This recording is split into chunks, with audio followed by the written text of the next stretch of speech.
NgRx Entity gives us an easier way to manipulate and query collection of entities, our objects that we are working with. So here are the timestamps of this video so that you can jump straight to the implementation if you already know what entities are and how to use them.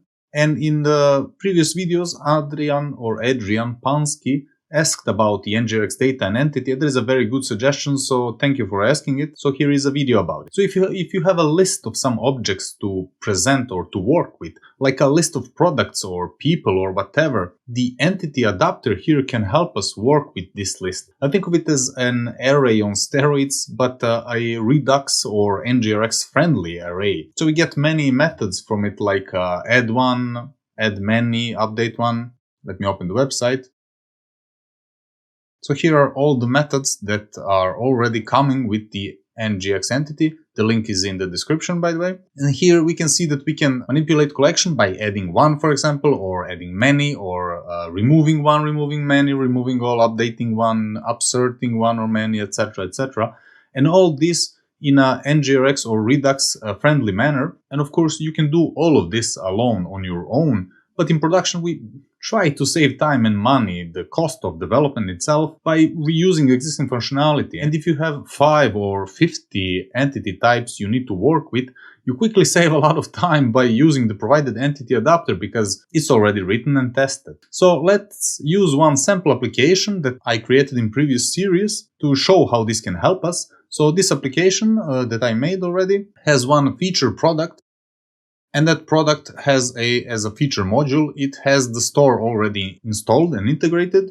And by the way, you can find the source of this application in the GitHub repository in the description. And what this module does, it searches the API of Google Books. So it's a lazy loaded module.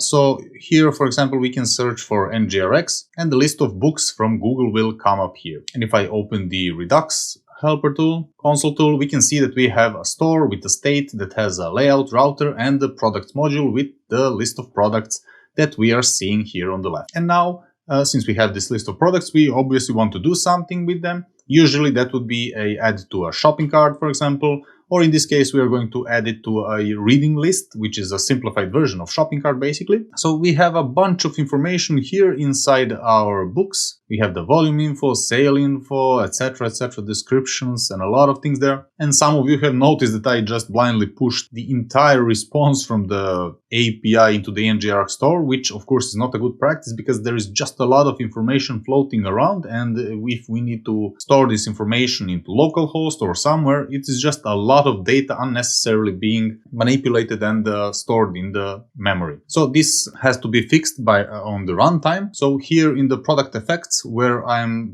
basically just blindly pushing the products, I need to make the products manually and use only the fields that I'm interested in. So instead of these products, I will quickly add another level of it. So I will just map each of the products, a remote products, and I will just make one local product, one empty object, where I'm going to populate that one with each of these remote products. So let's say that local product ID equals to remote product ID, not remote products, remote product. And the same for the volume info that we have defined in our interface here. I will just do the volume info and let's return the local product. And that way we have basically limited our data only to these two fields. Of course, you can go through the volume info and manually filter that one as well. As a matter of fact, you should do that. But for the sake of this tutorial, I will keep it short. So now if I would search our application NgRx, we can see that our state products contain only the ID and the volume info, so it's a bit less data. So now we have to select some product and to add it to our shopping cart or reading list. So let's add one button here with the title add to shopping list. And that's inside list component here with the type button, and the click will be actually the add to reading list method that we don't have yet. So it will be, we will pass in the product and the title will be add to reading list. We need one more button for removing. So remove from reading list, and here will be remove. Let's create these two methods. And now we are going to dispatch a new action which we don't have yet, but we will create another set of actions. So they will be product reading list actions, and one action will be add to reading list. And here the query will actually be the product that we are clicking on. Let's make one more method for the remove from reading list. So remove from.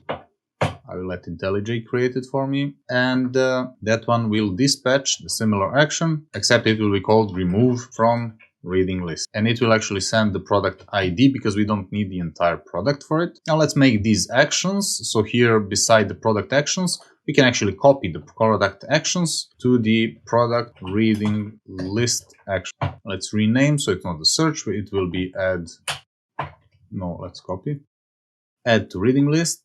And then the second one, remove from reading list. We don't need the third one, and this one will accept the product of type product, and the second one will accept the product ID type string. This will be products reading list remove from list. The first one will be products reading list add to the list. Now these actions are not visible outside of this index because we are not including them. So let's include them. Product, what would we call that?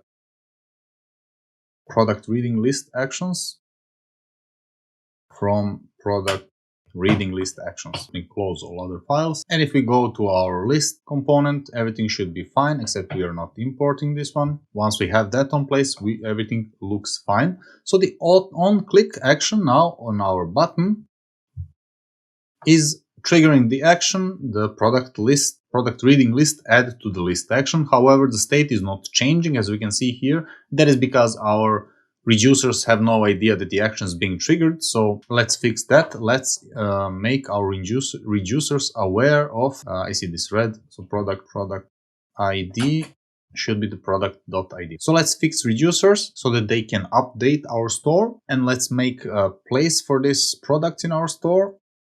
And here beside or parallel to this product feature key, which is actually the products, we are going to make one more level. So that one will be from not products, but from the product reading list. And that one should be from product reading list from products reducers. Well, we don't have the reducer for it at all.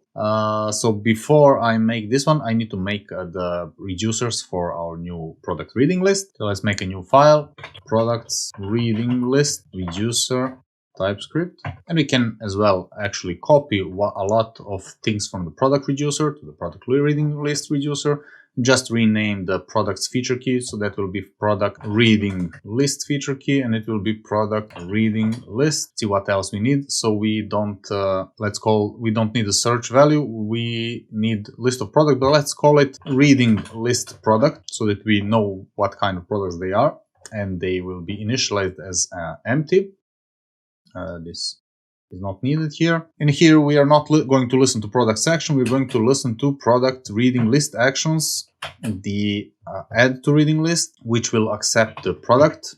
And here it will just add this product to the reading list of products. However, we cannot just add this product like this, nor can we just append this state, because the NgRx state must be immutable, or it cannot be changed. Only the new values must be stored on top of the existing values. So what we need to do is we need to fetch this reading list products state, and then check if the object is already existing there maybe. So compare the IDs. If not, we need to create a new store object and then overwrite basically the store object with that new object. So let's do that quickly. So here we need to return the old state, but let me quickly remove this one. So we are returning the new state, but before we return the new state, we need to check if the state as it is right now, and the reading product and the list of the products actually contains some of the, or contains the one product that we want to add to it. So that will be existing product.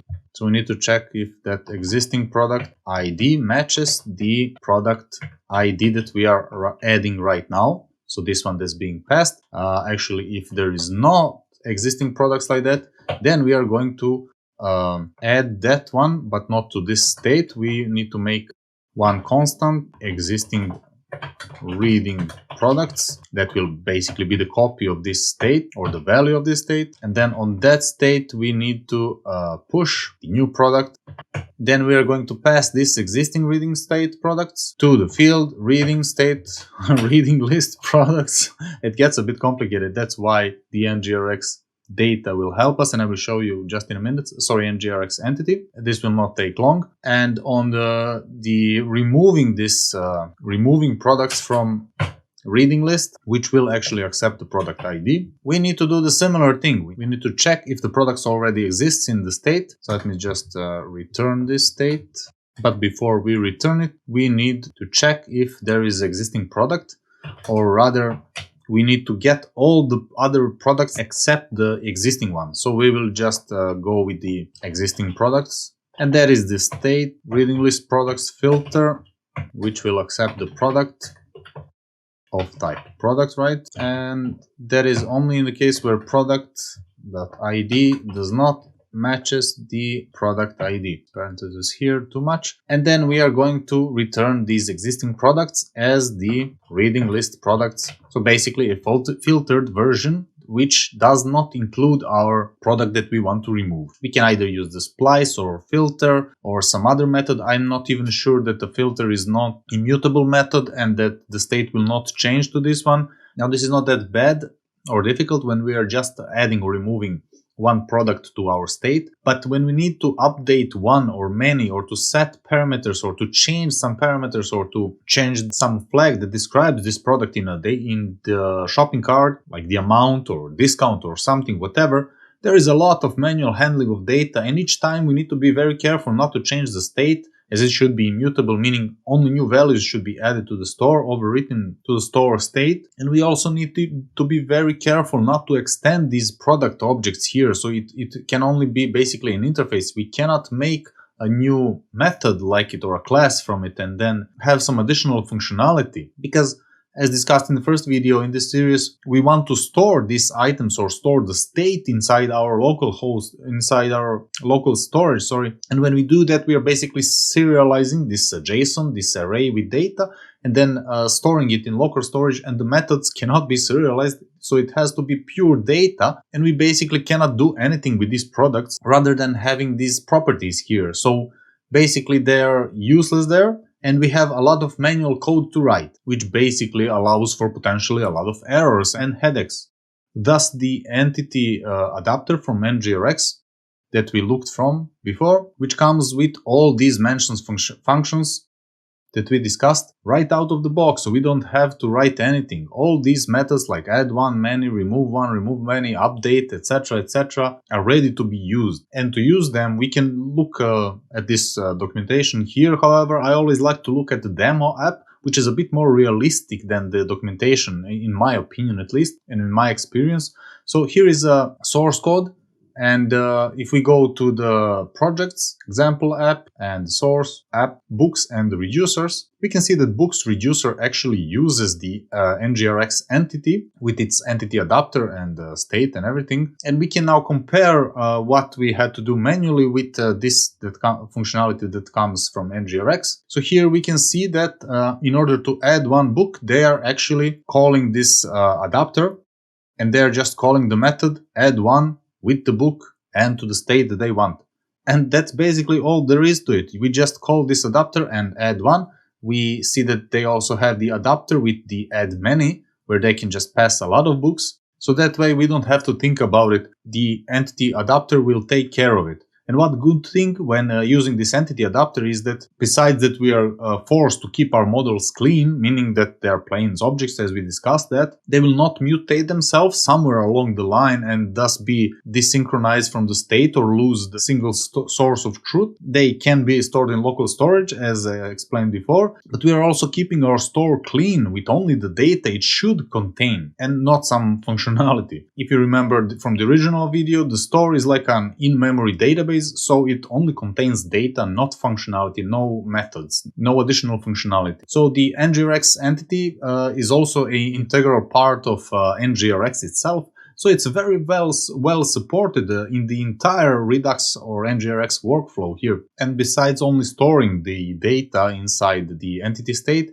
it can also sort these entities, so there is one less thing to think about it. So let's implement one entity in our application, and we can do that by basically just copying this part from their example. And for that one, we can just take this entity state interface basically, and that will be in our reading list reducer. So instead of this initial state or this interface state, we are going to give the entity state. And of course, I cannot import that one because I have not installed it. So let's quickly install it by following the documentation here. So installation is just npm install. And once installed, we are able to import our entity state. And that entity state, if we look at it, it has the IDs and the entities itself already. So we don't need to think about the IDs and entities. The IDs are there just to quickly find the entity from the dictionary, from the list.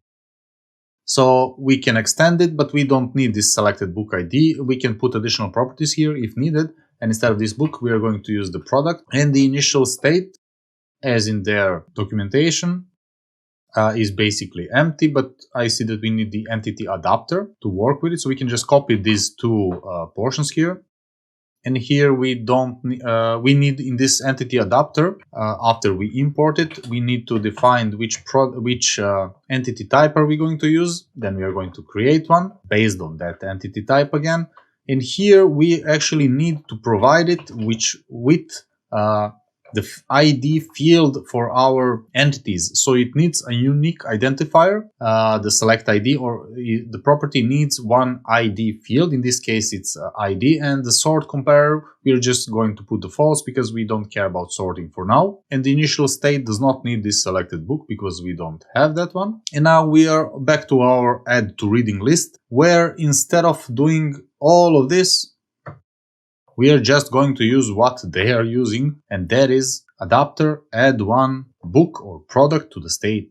So if we put that one here, and we just need to provide our product, and then let's do the same for the remove from reading list, where we are going to comment everything that we wrote, and let's just put the adapter remove one. That one does not exist here, but we can find it in the documentation here in the entity adapter, where we have the remove one method from the adapter in a similar way as we added one to the state, to the entity list. We are just going to remove one by the product ID, and let's give it the state that it should remove it from. And with any luck, if we now try our application, this should work. And if we follow our state, if I click to reading list, of course there is nothing to the state being changed, but that's not because of the NgRx entity. That is because I actually never finished the integration of this product reading list to the store. So let me quickly add it. So this one needs to be from products reading list. So we need our new list state. And also here in the reducers provider, we need to add from